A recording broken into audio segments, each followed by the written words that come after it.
देखी राम रिपुदल चले आवा, बेहसी कठिन को दंड चढ़ावा। आप सभी को मेरा प्रणाम। आज मैं आपको भगवान श्री राम के धनुष की विशेषताओं का वर्णन करने जा रही हूँ। यजुर्वेद के उपवेद धनुर्वेद में धनुर्विद्या के संबंध में विस्तार से वर्णन है। इसमें ब्रह्मांड के 5 सबसे शक्तिशाली धनुषों का भी वर्णन है। इसमें भगवान राम के कोदंड धनुष की विशेषता बताते हुए कहा गया है कि इससे छोड़ा गया बाण कभी निष्फल नहीं होता। इस धनुष का प्रयोग उन्होंने विशेष परिस्थितियों में ही किया। विनय न मानत जलधि जड़, गए 3 दिन बीत, बोले राम सकोप तब, भय बिन होय न प्रीति।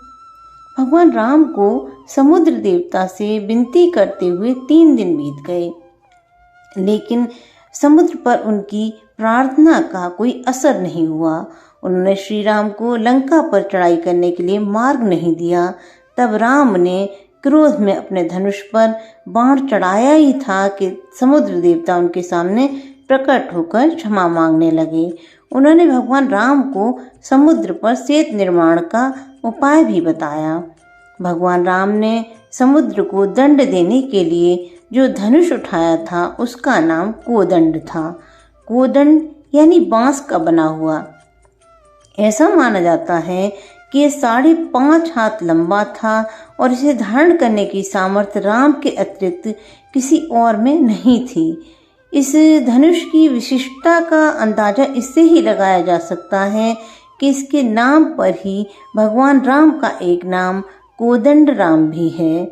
इस धनुष की महिमा ऐसी थी कि इसमें छोड़ा गया बाण अपने लक्ष्य को भेदे बिना वापस नहीं लौटता था।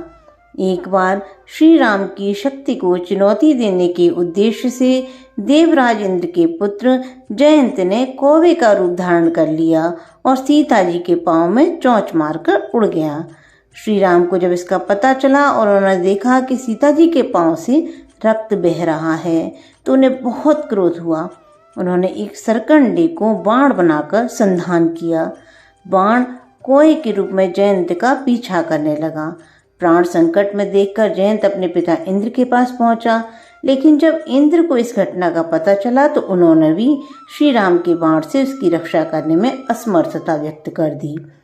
जयंत सभी देवी देवताओं के पास अपनी रक्षा के लिए गया, लेकिन सभी ने उसका उस बाण से रक्षा करने में असमर्थता दिखाई।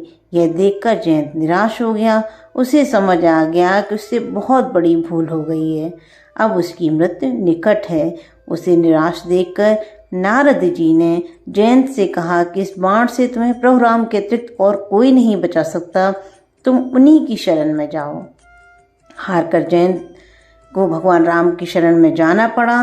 तब उसके प्राण बचे, लेकिन उसे इस अपराध के लिए दंड मिला। वह बाण निष्फल नहीं हो सकता था।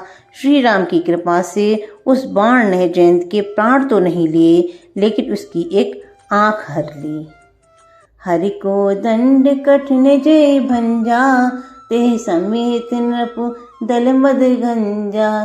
जय सिया राम जय जय सिया राम,